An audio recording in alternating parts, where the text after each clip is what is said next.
A member of the notorious Texas 7 gang of escaped prisoners was executed Tuesday evening for the fatal shooting of a suburban Dallas police officer during a Christmas Eve robbery nearly 18 years ago.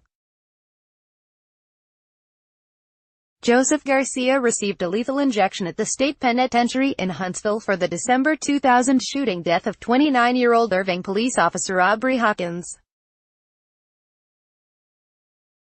Asked by the warden if he had a final statement, Garcia replied, "Yes, sir, dear Heavenly Father, please forgive them, for they know not what they do," Garcia said. He then paused, for nearly a minute, before speaking again as the muffled revving of motorcycles ridden by a group of bikers who support police could be heard inside the death chamber. "To some of you," Garcia said, pausing again as the lethal dose of the sedative pentobarbital apparently had already started. "They've already started and I ain't even finished," he said. He gasped 3 times and snored twice before all movement stopped. He was pronounced dead at 6:43 p.m. Garcia, 47, became the 22nd inmate put to death this year in the U.S. and the 12th given lethal injection in Texas, the nation's busiest capital punishment state. Garcia, who was serving a 50-year sentence for murder, was among a group of inmates who escaped from a South Texas prison that month and committed numerous robberies, including the one in which they shot Hawkins 11 times, killing him. Hawkins had just finished Christmas Eve dinner with his family when he responded to the call about the robbery at a sporting goods store and was ambushed.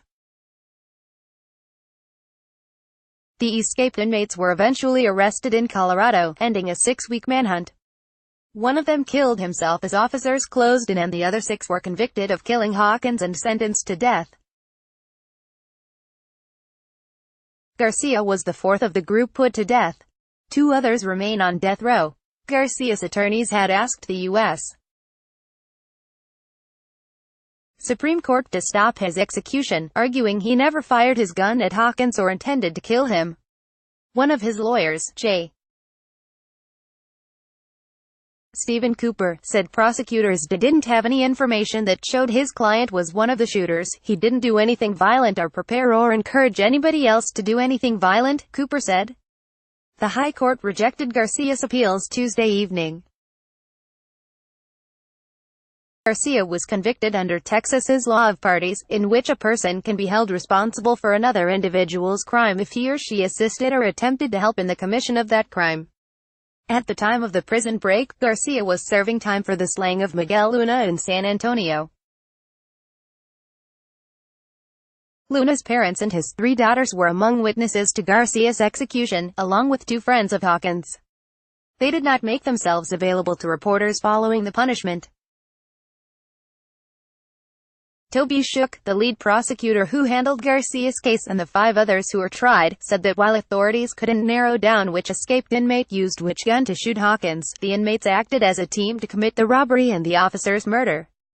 Shook said Garcia's case is a clear example of why the law of parties is needed in certain cases. He was up to his ears in murder and mayhem out there. He was actively participating in everything, said Shook, now a defense attorney in Dallas. Shook said Garcia's execution will be another step to getting closure for Hawkins' family and law enforcement. "Ultimately, we can finally close the book on them when the punishments are all completed," he said.